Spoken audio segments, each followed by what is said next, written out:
ई आकाशवाणी गोरखपुर। अब रउआ सभे विकास राय से समाचार सुनी।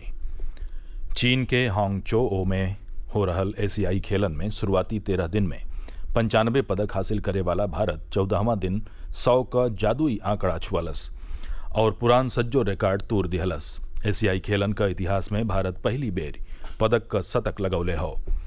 भारत के झोली में आज सवेरे 5 पदक आइल। कंपाउंड तीरंदाजी में ज्योति सुरेखा वेन्नम और ओजस देवतले स्वर्ण पदक जितलें। वहीं महिला कबड्डी टीमियों स्वर्ण पदक जितले में सफल रहल। प्रधानमंत्री नरेंद्र मोदी एशियाई खेलन में यह ऐतिहासिक प्रदर्शन बदे भारतीय एथलीट लोगिन के बधाई दिहले हवें।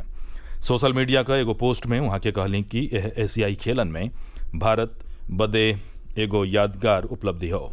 श्री मोदी कहलें कि 100 पदक का खास उपलब्धि हासिल करे पर सज्जो देशवासी रोमांचित हुए।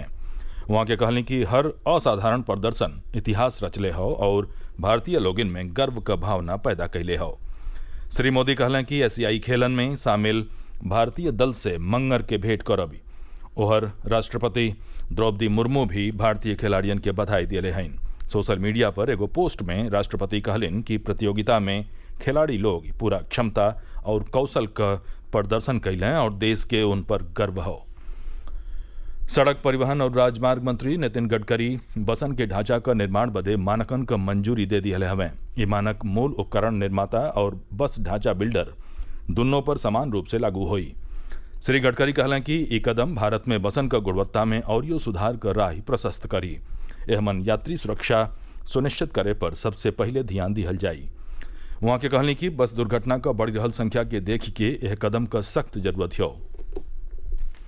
केंद्रीय गृह राज्य मंत्री नित्यानंद राय कहले हवें कि त्वरित कार्यवाही बल आरएएफ कानून व्यवस्था का हालत से निपटे का अपन अनूठा ताकत और योग्यता के नाते एगो बेहतरीन बल बन गई हो। श्री राय आज नई दिल्ली में बल का 31वां स्थापना दिवस समारोह में कहलें कि देश विदेश से मिलल कड़े प्रशिक्षण के बदौलत आरएएफ भीड़ और दंगा से निपटले में सक्षम हो। वहाँ के कहलें कि आरएएफ जम्मू कश्मीर, मणिपुर और नूह में हिंसा घटना से निपटले में अपन कुशलता का परिचय दिले हो। बनारस में अपने छात्रन और शोधकर्ता लोगिन बदे विकास और उत्कृष्टता का नया रास्ता खोले खातिर प्रतिष्ठित संस्थानन के साथे सहयोग करे का अपन प्रतिबद्धता के हिसाब से बनारस हिंदू विश्वविद्यालय भारतीय प्रौद्योगिकी संस्थान मद्रास के साथे एगो समझौता ज्ञापन पर दस्तखत कैले हो।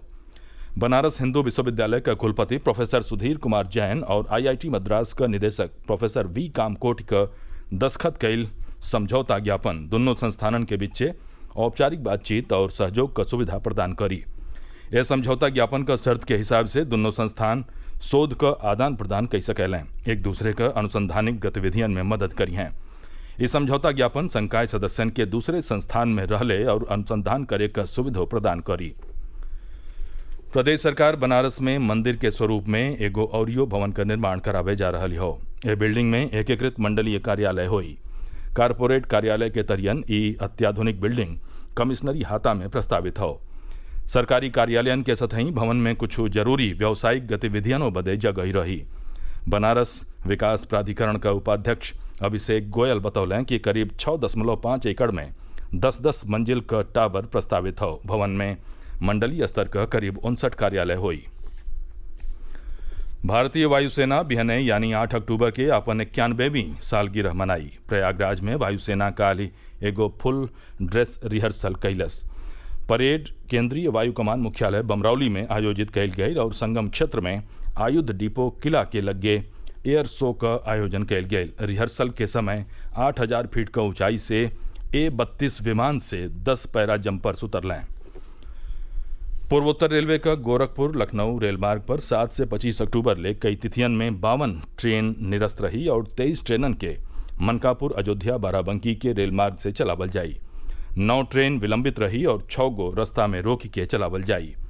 पूर्वोत्तर रेलवे का मुख्य जनसंपर्क अधिकारी के हिसाब से बुढ़वल सुढ़िया मऊ स्टेशन के बीचे रेल लाइन के दोहरीकरण का कार्य पूरा हो चुकल हो।